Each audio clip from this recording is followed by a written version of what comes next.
Hey guys, so starting in a minute. Hold on a minute.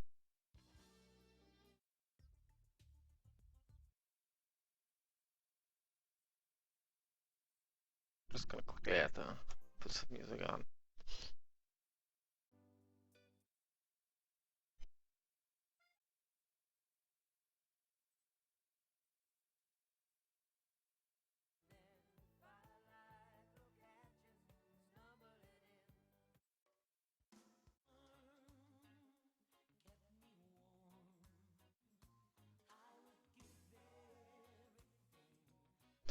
All right. Anyway,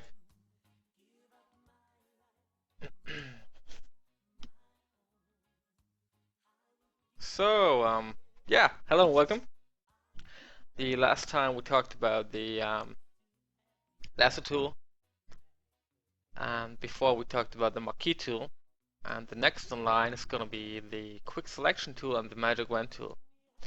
They're also like I call them all marquee tools if you want to, because yeah, what you do with it is obviously cut out stuff and marquee stuff or whatever.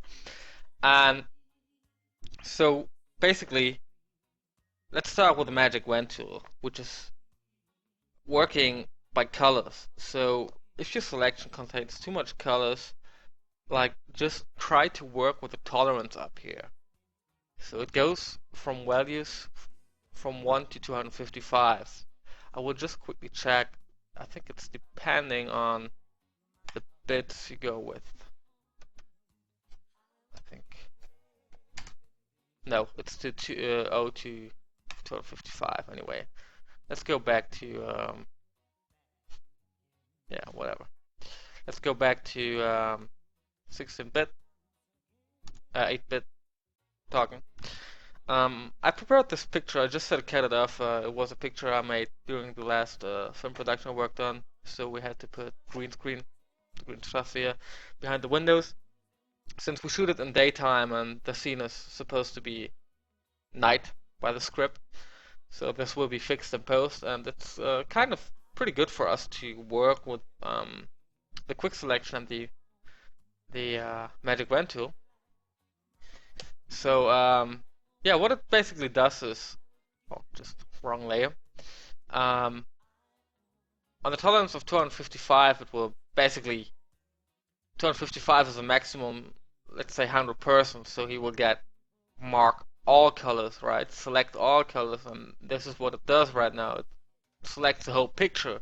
This is not what we want. So I think 25 is the usual value it is on when you start Photoshop the first time. So what it does, let's see. You don't have a feather on this one, but anyway, I'm gonna show you what it's about.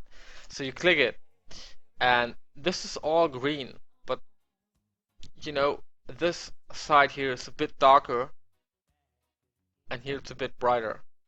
And since we have a tolerance of 25, at some point he stops. So if the green gets too dark, you need a higher tolerance. So I will just quickly deselect the selection by Ctrl D again, or you can just right click and put deselect.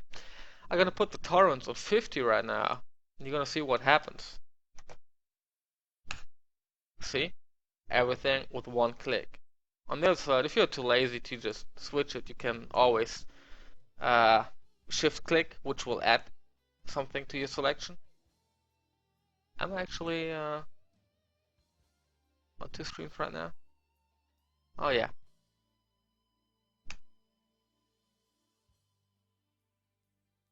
Oh yeah, right now it's better.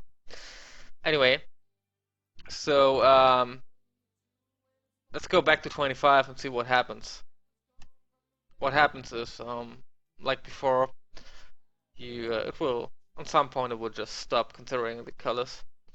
And if you shift click, you can add stuff to your selection, right? At some point you can, with Alt, you can delete stuff, but it doesn't work that precise. Like once you considered all colors it's in, basically.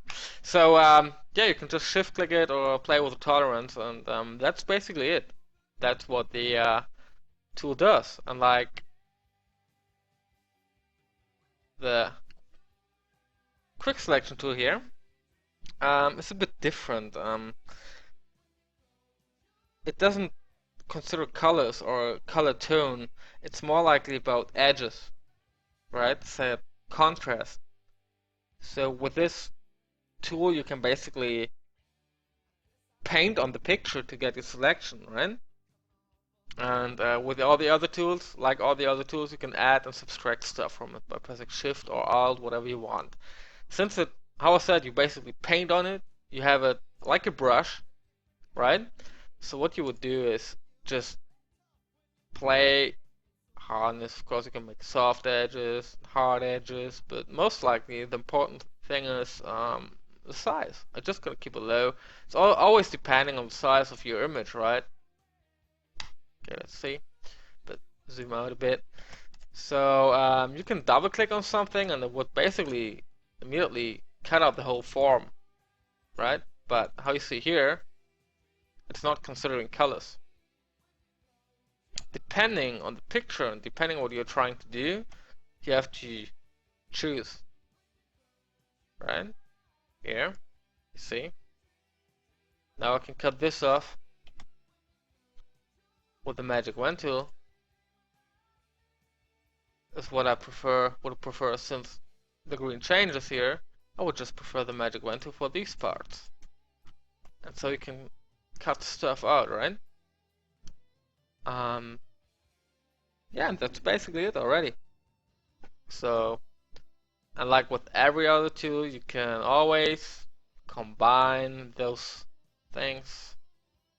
Just gonna make a mix of all of them, you see. This is it. I hope this was useful. And yeah, if you have any question, if you're watching this live, just make a post on the channel here on Justin. Or if you're watching this on YouTube, feel free to write a comment or just send me a private message and we'll get back to you as soon as I can. So that's it for now, and hope to see you soon. Bye bye.